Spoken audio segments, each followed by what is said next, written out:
পর্যন্ত যত আগমন করেছে প্রতিটা মানুষকে তার অনুসরণ অনুকরণ করা আবশ্যক। আপনাকে বলতে চাচ্ছিলাম, যে নবী বিচারের ময়দানে উম্মতের জন্য সুপারিশ করবেন, যে নবী বিচারের ময়দানে উম্মতের জন্য আল্লাহর নিকটে কাকুতি মিনতি করবেন, আবার উনি নিজে বলছেন ওয়াইন্না মিম্মা আতাখাওয়াফু মিনহু আলা উম্মতি, আমি আমার উম্মতের কয়েক শ্রেণীর মানুষকে দেখে ভীত সন্তুষ্ট, আমি আমার উম্মতের কয়েক শ্রেণীর মানুষকে দেখে ভয় পাচ্ছি। তাহলে আপনাকে চিন্তা করা দরকার, ইহকালীন জীবনে আল্লাহর নবীর সুপারিশ থেকে তারা বঞ্চিত হবে, বিচারের ময়দানে নবীর সুপারিশ থেকে তারা বঞ্চিত হবে। তারা কত হতভাগা। এরপরেও আল্লাহর নবী বললেন, আমি ওই শ্রেণীর উম্মাতগুলোকে দেখে ভয় পাই, আমি ওই শ্রেণীর মানুষগুলোকে দেখে ভয় পাই। কাদেরকে দেখে আল্লাহর নবী ভয় পান, কাদেরকে দেখে আল্লাহর নবী ভীত সন্তুষ্ট? আইম্মাতুন মুদিল্লিন, যে সমস্ত মানুষ আলেম নাম ধরে মানুষকে ভ্রষ্টতার দিকে ডাকে, যারা নিজেকে আলেম দাবি করে কিন্তু ভ্রষ্টতার প্রতি মানুষকে ডাকে। বড় অবাক হই, আজকে এই সমস্ত মানুষের সংখ্যা অত্যাধিক। আজকে অধিকাংশ মানুষ নিজেদেরকে আলেম দাবি করার ওই সমস্ত মানুষের পিছনে ছুটছে, অথচ যারা মানুষকে ভ্রষ্টতার পথে ডাকছে মানুষ সজাগ দৃষ্টিতে তা খেয়াল করে না। আমি আপনাকে এটা বলতে চাচ্ছিলাম না। তিনটা কথা আল্লাহর নবী বললেন, তিন শ্রেণীর মানুষের কথা আল্লাহর নবী বললেন।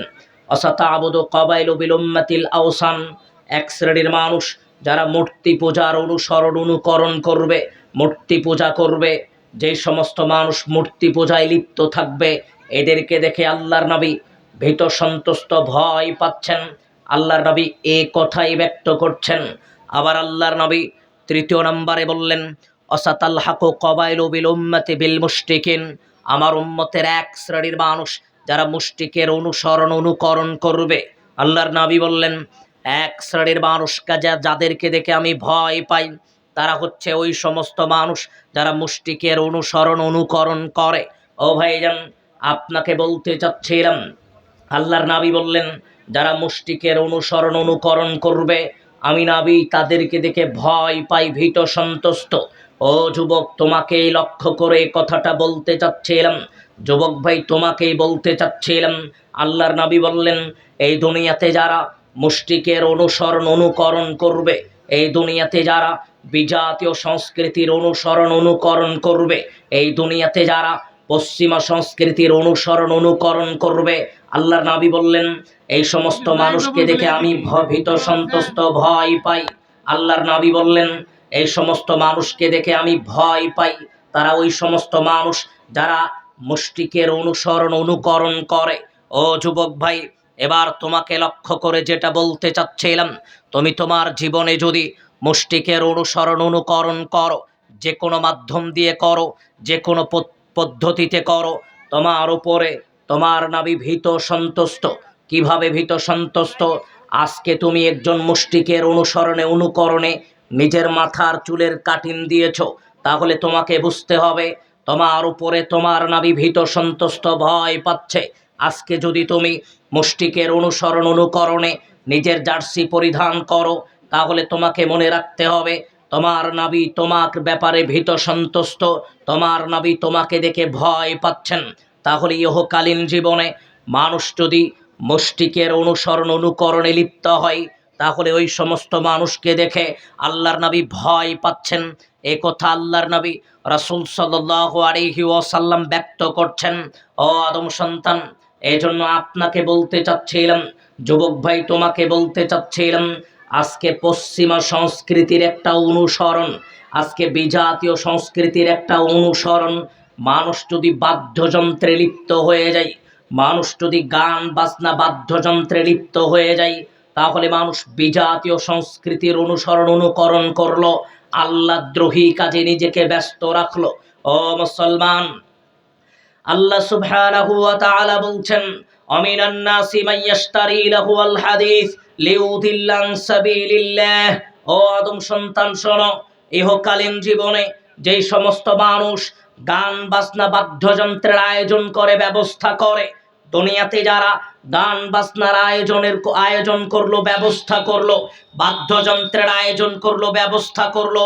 এই সমস্ত মানুষের বিষয়ে আল্লাহর নবী বললেন, শোনো, লিউদিল্লান সাবিলিল্লাহ, আল্লাহ রাস্তা থেকে মানুষকে দূরে নিয়ে যাওয়ার জন্য যারা বাদ্যযন্ত্রের আয়োজন করে, ব্যবস্থা করে, এই সমস্ত মানুষের জন্য অপমানজনক, লাঞ্ছনাদায়ক শাস্তি আল্লাহ রেখে দিয়েছেন।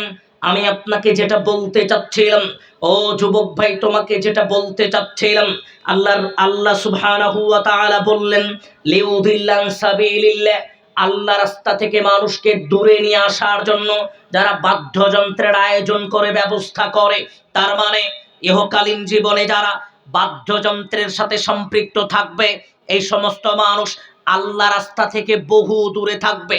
ও যুবক, তোমাকে যেটা বলতে চাচ্ছিলাম ভাই, আজকের দুনিয়াতে একজন মুসলমানের সন্তান, আজকের দুনিয়াতে একজন মুসলমান ঘরের সন্তান, একজন মুসলমান যুবক আল্লাহদ্রোহী কাজে ব্যস্ত, যে সমস্ত কাজের কারণে যারা সমাজে ধ্বংস হয়েছে, তাদের অন্যতম কারণ গান বাজনা বাদ্যযন্ত্র।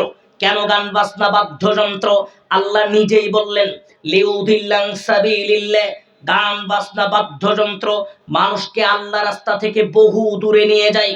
বাদ্যযন্ত্র মানুষকে আল্লাহ রাস্তা থেকে দূরে নিয়ে যায়, এ কথাই আল্লাহর নবী আল্লাহ সুবহানাহু ওয়া তাআলা নিজে ব্যক্ত করছেন। এবার আপনাকে বলি, ও ভাইজান, আপনাকে বলি, আজকে আপনি এই কান দিয়ে বাদ্যযন্ত্র শুনছেন, তাহলে আপনাকে মনে রাখতে হবে এই কানে আল্লাহর কথা ঢুকবে না। আল্লাহ নিজেই বলছেন, বাদ্যযন্ত্র মানুষকে আল্লাহ রাস্তা থেকে দূরে নিয়ে যায়। আজকে বড় অবাক হই, একজন মুসলমানের সন্তান সকালবেলা ঘুম থেকে উঠে কানে হেডফোন লাগিয়ে দিন শুরু করে, যখন মাঠে যাচ্ছে তখনও গান বাজনা, যখন কাজ করবে ব্যস্ত তখনও গান বাজনা, যখন ঘুমাতে যাচ্ছে তখনও বাদ্যযন্ত্রের মাধ্যমে সে ঘুমানোর চেষ্টা করে। ও যুবক, তোমাকে বোঝার চেষ্টা করতে হবে, আমার এই কানে যদি আল্লাহদ্রোহী এই বাদ্যযন্ত্র যদি আমার এই কানে ঢুকে, আমার এই কানে যদি গান বাজনা বাদ্যযন্ত্র ঢুকে, আমার এই কানে আল্লাহর কথা ঢুকবে না। এই কথা আপনাকে মনে রাখার চেষ্টা করতে হবে।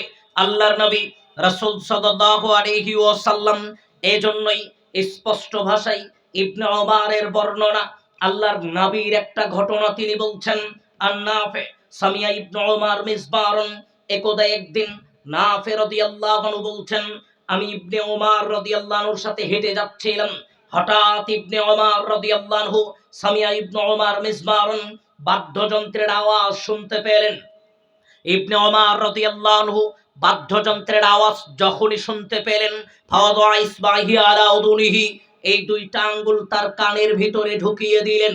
ও যুবক, তোমাকে বুঝতে হবে ভাই, আল্লাহর নবীর সাহাবী ইবনে ওমর বলছেন, বাদ্যযন্ত্রের আওয়াজ শোনার সাথে সাথেই তিনি তার কানে আঙ্গুল ঢুকিয়ে দিলেন, নানির তরিক, রাস্তা অতিক্রম করে বহু দূর চলে গেলেন। এরপরে সঙ্গীকে জিজ্ঞেস করছেন, হাল তাসমাউ শাইয়ান, ও সঙ্গী, আর কি কোনো বাদ্যযন্ত্রের আওয়াজ শোনা যায়? এবার সঙ্গী বলছে, জি না, আর তো বাদ্যযন্ত্রের আওয়াজ শোনা যায় না। এবার ইবনে ওমর রাদিয়াল্লাহু আনহু কান থেকে আঙ্গুল বের করলেন, করার পরে উনি বলছেন, শোনো, একদা একদিন আমি আল্লাহর নবীর সাথে হেঁটে যাচ্ছিলাম, ফাওয়াদা মিসলাহাদা ফাসানা মিসলাহাদা, আমি যেমন বাদ্যযন্ত্রের আওয়াজ শোনার পরে কানে আঙ্গুল দিয়েছি, আল্লাহর নবীও বাদ্যযন্ত্রের আওয়াজ শোনার পরে কানে আঙ্গুল দিয়েছে। আমি যেমন দূরে যাওয়ার পরে কান থেকে আঙ্গুল হটিয়েছি, আল্লাহর নবীও দূরে গিয়ে কান থেকে আঙ্গুল হটিয়েছে।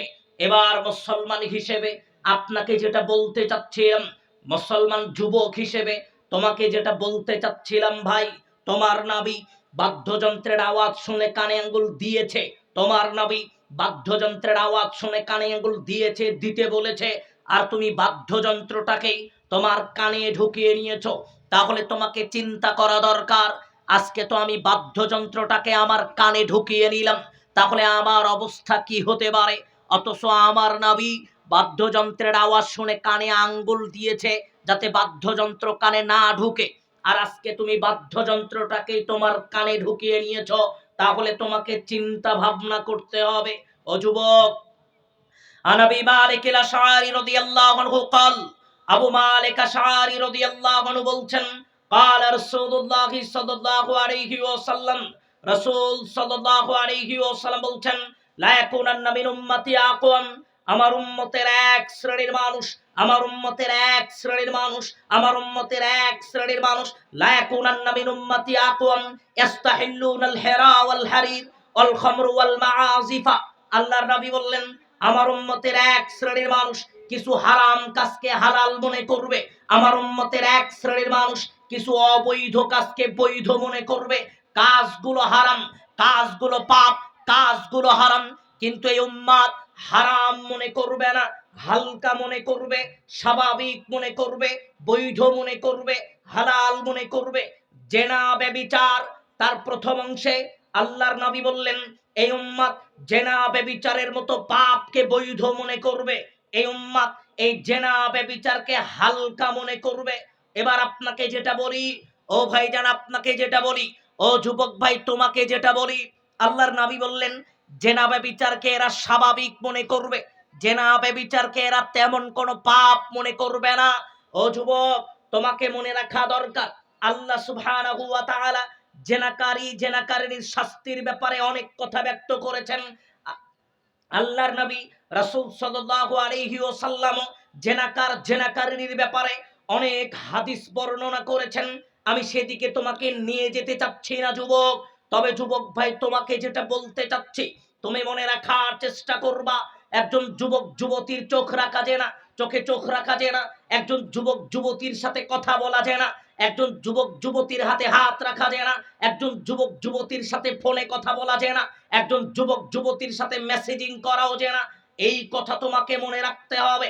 আজকে তুমি বলছো আমি তো মেয়েটার সাথে দেখাশোনা করি না আজকে তুমি বলছো সামান্য একটু মেসেজিং করি যুবক তোমাকে মনে রাখা দরকার আল্লাহর সুবহানাহু ওয়া তাআলার পরিভাষায় রাসূল সাল্লাল্লাহু আলাইহি ওয়াসাল্লামের পরিভাষায় যুবক যুবতীর সাথে কথা তো দূরের কথা মেসেজিং করলেও জেনার মধ্যে শামিল হয়ে যাবে ও যুবক প্রথমে তোমাকে বললাম মুরব্বি আপনাকেও কথাটা বলা দরকার আপনাকে এসে বলা হলো ও ভাইজান মুরব্বি ও ভাই তোমাকে লক্ষ্য করে বলি তোমার মেয়েটাকে আমি রাস্তায় একটা দোকানে বসে থেকে অন্য একটা ছেলের সাথে ফুসকা খেতে দেখলাম ও ভাই তোমার মেয়েটাকে ইউনিভার্সিটিতে রাস্তায় বসে থেকে চা কফি খেতে দেখলাম এখন আপনি বলছেন আরে ভাই এটা ডিজিটাল যুগ আজকালকের যুগের ছেলে মেয়েরা এরকম একটু মেলামেশা করবেই আপনি বললেন আজকালকের যুগের ছেলে মেয়েরা স্বাভাবিকভাবে এরকম মেলামেশা করবেই আল্লাহর নবী এটাই বললেন ইস্তাহিল্লুনাল হিরা ওয়াল হারির আল্লাহর নবী এটাই বললেন এই উম্মাত জেনা ব্যভিচারকে হালকা মনে করবে বৈধ মনে করবে যুবক ভাই তোমাকে যেটা বলতে চাচ্ছিলাম জেনা ব্যভিচার থেকে তোমাকে দূরে থাকতে হবে চারটা কথা আল্লাহর নবী বললেন তার মধ্যে একটা কথা ছিল বাদ্যযন্ত্র আল্লাহর নবী বললেন বাদ্যযন্ত্রকে উম্মাত স্বাভাবিক মনে করবে বাদ্যযন্ত্রকে উম্মাত হালকা মনে করবে তেমন কোনো পাপই মনে করবে না মুরব্বি সালাত আদায় করেছে মাগরিবের তারপরেও ইশার সালাত পর্যন্ত চার স্টলে বসে থেকে টিভি দেখে দেখে চা খাই বাদ্যযন্ত্র শুনে শুনে চা খাই গান বাজনা চলছে ইশার সালাত পর্যন্ত টিভির মঞ্চে বসে থাকে মুরব্বি আপনাকেও বলছিলাম বাদ্যযন্ত্র আপনার জন্য হারাম এই কথা আপনাকে মনে রাখতে হবে আর ইবনে আব্বাস রাদিয়াল্লাহু আনহু قال ইবনে আব্বাস রাদিয়াল্লাহু আনহু বলছেন قال রাসূলুল্লাহ সাল্লাল্লাহু আলাইহি ওয়াসাল্লাম রাসূল সাল্লাল্লাহু আলাইহি ওয়াসাল্লাম বলছেন ইন্নাল্লাহা হাররামা আল্লাহ মুসলমানের উপরে হারাম করেছে আল্লাহ মুসলমানের সন্তানের উপরে হারাম করেছে মুসলমান জাতির উপরে হারাম করেছে ইন্নাল্লাহা হাররামাল খামর নেশাদার দ্রব্য মুসলমানের জন্য হারাম বিড়ি সিগারেট তামাক জর্দা গুল খাওয়া মুসলমানের জন্য হারাম আল মাইসির জুয়া খেলা মুসলমানের জন্য হারাম ও যুবক এক মিনিট তোমাকে একটু বলা দরকার আজকে বড় কষ্ট লাগে চার স্টলে যান জুয়া চলছে ক্রাম বোটে যান জুয়া চলছে আপনি ওই ক্লাবগুলোতে যান জুয়া চলছে আজকের যুবকেরা নতুন এক পদ্ধতি আবিষ্কার করেছে টিভির মঞ্চে আইপিএল বিপিএল হয় ওরা চার স্টলে বসে থেকে বল প্রতিবাজি ধরে ওভার প্রতিবাজি ধরে এই খেলা প্রতিবাজি ধরে ও যুবক তোমাকে লক্ষ্য করে বলি ভাই জুয়ার টাকা তোমার জন্য হারাম এই কথা তোমাকে মনে রাখতে হবে লক্ষ লক্ষ বৈধ টাকার ভিতরে যদি জুয়ার 1 পয়সা ঢুকে যায়, সব টাকাকে অপবিত্র করে দিবে। এই কথা তোমাকে বোঝা দরকার। শুধু তাই নয়, আবু হুরায়রা রাদিয়াল্লাহু আনহু قال, আবু হুরায়রা রাদিয়াল্লাহু আনহু বলছেন, قال রাসূলুল্লাহ সাল্লাল্লাহু আলাইহি ওয়াসাল্লাম, রাসূল সাল্লাল্লাহু আলাইহি ওয়াসাল্লাম বলছেন, পৃথিবীর মানুষ শোনো, ও আদম সন্তান শোনো, তোমাদের মধ্যে কোন মানুষ যদি কোন মানুষকে তাআলাউ উকামিরকা, তোমাদের মধ্যে কোন মানুষ কোন মানুষকে বলল, ও ভাইজান আসো একটু জুয়া খেলবো, তোমাদের মধ্যে কোন মানুষ কোন মানুষকে যদি আহ্বান করে, যদি ডাকে, ও যুবক তোমাকে একটু বুঝতে হবে ভাই, আজকে তুমি সকালবেলা তোমার বন্ধুকে ফোন করেছো, আজকে সকালবেলা বন্ধুর সাথে কথা হয়েছে যে আজকে বিকেল বেলা আইপিএল খেলা হবে, বিপিএল খেলা হবে, এই খেলায় তুমি বাজি ধরবা, এই কথা বলেছো সকালবেলা, খেলা শুরু হবে সন্ধ্যাবেলা। আল্লাহর নবী বললেন, সকালেও মুখ থেকে বলল কেন? ওর খেলার প্রয়োজন নাই, খেলার সময় আসার প্রয়োজন নাই, ও মুখ দিয়ে বলেছে এজন্যই। ফালিয়াতা সদ্দা, 10 জন মানুষকে 1.25 কেজি করে চাল দিতে হবে, নতুবা পাপের কাফফারা আদায় হবে না। মনে হয় বোঝেননি। আপনাকে খেলতে হবে না, খেলার জন্য আপনাকে প্রস্তুত হতে হবে না, মুখ দিয়ে অপর মানুষকে শুধু বলেছেন জুয়া খেলবেন, এজন্যই 10 জন মিসকিনকে 1.25 কেজি করে চাল দিতে হবে, নতুবা পাপের কাফফারা আদায় হবে না। ও মুসলমান, এজন্য আপনাকে বলছিলাম, জুয়ার টাকা মুসলমানের জন্য হারাম, জুয়া খেলা মুসলমানের জন্য হারাম। আল্লাহর নবী বললেন, ও আদম সন্তান শোনো, জুয়া খেলা মুসলমানের জন্য হারাম। তৃতীয় নম্বরে বললেন, অল কুবা, বাদ্যযন্ত্র মুসলমানের সন্তানের জন্য হারাম, মুসলমানের জন্য হারাম, এই জাতির জন্য বাদ্যযন্ত্র হারাম। আপনাকে বোঝানোর চেষ্টা করছিলাম, ও যুবক তোমাকে বোঝানোর চেষ্টা করছিলাম ভাই, বাদ্যযন্ত্র তোমার জন্য হারাম। আজকে তুমি দিনের অধিকাংশ সময় বাদ্যযন্ত্রের সাথে সম্পৃক্ত থেকে তুমি দিন অতিক্রম করার চেষ্টা করছো। তোমাকে বলি, আনাবি উমামা রাদিয়াল্লাহু আনহু قال, উমামা রাদিয়াল্লাহু আনহু বলছেন, قال রাসূলুল্লাহ সাল্লাল্লাহু আলাইহি ওয়াসাল্লাম, রাসূল সাল্লাল্লাহু আলাইহি ওয়াসাল্লাম বলছেন, আদম সন্তান শোনো, লা তাবিউল কায়নাত ওয়ালা তাশতারুহুন্না ওয়ালা তুআল্লিমুহুন্না ওয়াসামারুহুন্না হারাম।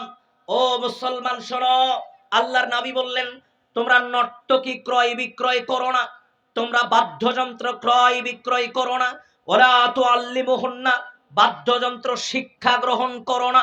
এবার আপনাকে বলি, ও যুবক তোমাকে লক্ষ্য করে বলি, আজকে তুমি ওই নর্তকীকে ভাড়া করে নিয়ে এসেছো, আজকে তুমি ওই নর্তকীকে ভাড়া করে নিয়ে এসেছো সাংস্কৃতিক অনুষ্ঠানের নামে, তুমি বাদ্যযন্ত্র ভাড়া করে নিয়ে এসেছো, বাদ্যযন্ত্র ক্রয় বিক্রয় করছো।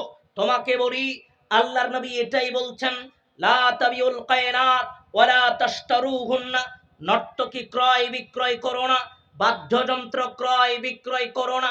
আবার আল্লাহর নবী এটাও বললেন, ওয়ালা তুআল্লিমুহুন্না, মুসলমানের সন্তান বাদ্যযন্ত্র শিক্ষা গ্রহণ করবে না। ও ভাইজান, আপনাকে একটু বোঝা দরকার। আল্লাহর নবী বললেন, মুসলমানের সন্তান বাদ্যযন্ত্র শিক্ষা গ্রহণ করবে না। এবার আপনাকে বলি, যে স্কুলে বাদ্যযন্ত্র শিক্ষা দেওয়া হয়, ওই স্কুলে আপনার সন্তানকে ভর্তি করানো হারাম। যে স্কুলে গান বাজনা শিক্ষা দেওয়া হয়, ওই স্কুলে আপনার সন্তানকে ভর্তি করানো হারাম। যে স্কুলে ড্যান্স শেখানো হয়, ওই স্কুলে আপনার সন্তানকে ভর্তি করানো হারাম। আল্লাহর নবী এটাই বলছেন, গান বাজনা শিখা যাবে না, বাদ্যযন্ত্র শিখা যাবে না। আল্লাহর নবী আবার এটাও বললেন, অসামানুহুন্না হারাম, বাদ্যযন্ত্র দিয়ে উপার্জিত সম্পদ মুসলমানের সন্তানের জন্য হারাম, মুসলমানের জন্য হারাম। তাহলে আপনাকে বুঝতে হবে, গান বাজনা বাদ্যযন্ত্র দিয়ে যা উপার্জিত হয়, এই সম্পদ মুসলমান ভক্ষণ করতে পারবে না, মুসলমান খেতে পারবে না। কম্পিউটারের দোকানে সিনেমা মুভি ডাউনলোড করে দিয়ে ওই ব্যবসা করা আপনার জন্য হারাম, সংসার হারাম টাকাই চলছে, এই কথা আপনাকে বুঝতে হবে। বলার চেষ্টা করছিলাম, আনাস রাদিয়াল্লাহু আনহু قال, আনাস রাদিয়াল্লাহু আনহু বলছেন, قال রাসূলুল্লাহ সাল্লাল্লাহু আলাইহি ওয়াসাল্লাম, রাসূল সাল্লাল্লাহু আলাইহি ওয়াসাল্লাম বলছেন, পৃথিবীর মানুষ শোনো, ও আদম সন্তান শোনো, লা ইয়াকুনান্না মিন হাদিহিল উম্মাহ, আমার উম্মতের উপরে তিনটা বিপদ আসবে। এমন একটা সময় আসবে, এমন একটা জামানা আসবে, যে সময়ে, যে জামানায় এই উম্মতের উপরে তিনটা বিপদ আসবে। তিনটা বিপদ আসবে তিনটা পাপের কারণে। তিনটা বিপদ আসবে তিনটা পাপের কারণে। আল্লাহর নবী বললেন বিপদগুলো কি? খসফুন, মাসখুন, অখসফুন। মাঝে মাঝেই ভূমিধস হবে, মাঝে মাঝেই ভূমিকম্প হবে, ভূমিধস হবে। আবার আল্লাহর নবী বললেন অন্য কোন জাতিকে দিয়ে এই জাতিকে নির্যাতন করা হবে। আবার আল্লাহর নবী বললেন এই জাতির আকার আকৃতিকে বিকৃত করে দেওয়া হবে। তিনটা বিপদ আসবে তিনটা পাপের কারণে। তিনটা বিপদ আসবে তিনটা পাপের কারণে। যখন এই উম্মাত এই তিনটা বিপদ পাপের সাথে ওতপ্রোতভাবে জড়িত থাকবে, তখন এই উম্মাতের উপরে তিনটা বিপদ আসবে। এক, ইদা শারিবুল খমর, যখন এই উম্মাত বেশি বেশি নেশাদার দ্রব্য পান করবে, যখন এই উম্মাত বেশি বেশি বিড়ি সিগারেট তামাক জর্দা গুল খাবে, তখন এই উম্মতের উপরে এই বিপদগুলো আসবে। মাঝে মাঝে ভূমিধস হবে, মাঝে মাঝেই ভূমিধস হবে। অন্য জাতি এই জাতিকে নির্যাতন করবে, আবার এই জাতির আকার আকৃতি বিকৃত করে দেওয়া হবে। তার কারণ ইদা শারিবুল খমর, যখন এই জাতি বেশি বেশি নেশাদার দ্রব্য পান করবে, বেশি বেশি বিড়ি সিগারেট তামাক জর্দা গুল পান করবে। ও ভাইজান মুরব্বী আপনাকেও বলি, ও ভাইজান আপনাকেও বলি, 1 মিনিট একটা কথা আপনাকে খেয়াল করা দরকার। আজকে বড় অবাক হই, মুরব্বী বয়সের ভারে নুয়ে পড়েছে, হাঁটাচলা করা কষ্টকর ব্যাপার, দাড়িগুলো সাদা হয়ে গেছে, দাড়িতে মেহেদি দিয়েছে, তবু অজুখানায় গিয়ে বিড়িটা ফেলে দিয়ে অজু করে মসজিদে ঢুকে সালাত পড়ছে। মুরব্বী আপনাকে বলি, রাসূল সাল্লাল্লাহু আলাইহি ওয়াসাল্লামের পরিভাষায় আল্লাহর নবী বলছেন লিমান শারিবাল খামর আসাকিরা, দুনিয়াতে যারা বিড়ি সিগারেট তামাক জর্দা গুল পান করবে, এই সমস্ত মানুষের ব্যাপারে আল্লাহর নবী বললেন একদিন যদি বিড়ি সিগারেট খায়, একবার যদি বিড়ি সিগারেট খায়, লাম তুকবার লাহু সালাতুন 40 সাবাহান, আগামী 40 দিন তার আর কোনো ইবাদতই কবুল হবে না। ও ভাইজান আপনাকে বলতে চাচ্ছিলাম, মসজিদে ঢুকেছেন বিড়ি সিগারেট নিয়ে ঢুকেছেন, যখন সালাত আদায় করছেন তখনও পকেটে বিড়ি সিগারেটের প্যাকেট। আপনাকে চিন্তা করা দরকার, একবার বিড়ি সিগারেটে মুখ দিলে আগামী 40 দিন তার আর ইবাদতই কবুল হয় না। তাহলে আপনি একটু চিন্তা করেন তো, আপনি কোন পরিবেশ পরিস্থিতিতে বসবাস করছেন। বলতে চাচ্ছিলাম আদম সন্তান, আল্লাহর নবী বললেন নেশাদার দ্রব্য পান যখন বেশি বেশি করবে উম্মাত, তখন এই উম্মাতের উপরে বিপদ আসবে। আরেকটা কথা আপনাকে বলা দরকার, ও ভাইজান যখনই একজন নেশাদার দ্রব্য পানকারী মারা যাবে, দাখলান না, সাথে সাথে আল্লাহ তাকে জাহান্নামে ঢুকাবেন। কিন্তু যদি ফাইন তাবা তাবাল্লাহু আলাইহি, আল্লাহর নিকটে বলে ওগো মালিক আমি তো পাপ করেছি, নেশাদার দ্রব্য পান করেছি, ওগো মালিক আমি অন্যায় করেছি, আল্লাহ ইতিপূর্বে কোনোদিন এত ভয়াবহতার ব্যাপারে জানতাম না, আল্লাহ নেশাদার দ্রব্য পানের ভয়াবহতা জানতাম না, আল্লাহ আমাকে ক্ষমা করে দেন। আল্লাহ বলছেন, আল্লাহর নবী বলছেন আল্লাহ তাকে ক্ষমা করবেন। আবার কিছুদিন পরে আবার নেশাদার দ্রব্য পান করলো, ফাইন মাতা, অতঃপর মারা গেল, দাখলান নার, আল্লাহ তাকে সরাসরি জাহান্নামে ঢুকাবেন। কিন্তু মাঝখানে যদি ফাইন তাবা তাবাল্লাহু আলাইহি, আল্লাহর কাছে তওবা করে, আল্লাহ তার তওবা কবুল করবেন। চারবার আল্লাহর নবী একই কথা বললেন, পান করেছে ক্ষমা চেয়েছে আল্লাহ ক্ষমা করবেন, আবার কিছুদিন পরে পান করেছে ক্ষমা চেয়েছে আল্লাহ ক্ষমা করবেন, আবার কিছুদিন পরে পান করেছে ক্ষমা চেয়েছে আল্লাহ ক্ষমা করবেন। কিন্তু যদি ক্ষমা না চায় দাখলা না, তাহলে আল্লাহ তাকে জাহান্নামে ঢুকাবেন। 1 মিনিট ও ভাইজান 1 মিনিট। আন জাবির রাদিয়াল্লাহু আনহু قال, জাবের রাদিয়াল্লাহু আনহু বলছেন ক্বালা রাসূলুল্লাহ সাল্লাল্লাহু আলাইহি ওয়াসাল্লাম, রাসূল সাল্লাল্লাহু আলাইহি ওয়াসাল্লাম বলছেন আদম সন্তান শোনো, দুনিয়াতে যারা বিড়ি সিগারেট তামাক জর্দা গুল পান করলো, অতঃপর যখন মারা গেল আল্লাহ তাকে জাহান্নামে ঢুকালো, ঢুকানোর পরে আইয়াসকিয়াহুল্লাহু ফি তিনাতুল খাবাল, আল্লাহ তাদেরকে তিনাতুল খাবাল খাওয়াবেন। সাহাবী বলছেন আল্লাহর নবী তিনাতুল খাবাল আবার কোন জিনিস, এটা আবার কেমন জিনিস একটু বলেন তো। যারা দুনিয়াতে বিড়ি সিগারেট খেলো আল্লাহ তাদেরকে এটা দিয়ে আপ্যায়ন করবেন, এটা তাদেরকে খাওয়াবেন, এটা আবার কেমন খাবার। আল্লাহর নবী বললেন আওয়ার কু আহলিন নার আও উসারাতু আহলিন নার, জাহান্নামীদের পচা রক্ত শরীর থেকে যেটা পড়বে, পচা পুষ পড়বে শরীর থেকে, ওটা আল্লাহ মিশ্রণ করে ওদেরকে খাওয়াবেন। কাদেরকে? দুনিয়াতে যারা বিড়ি সিগারেট তামাক জর্দা গুল খেয়েছে তাদেরকে। আমি আপনাকে এটা নিয়ে বেশি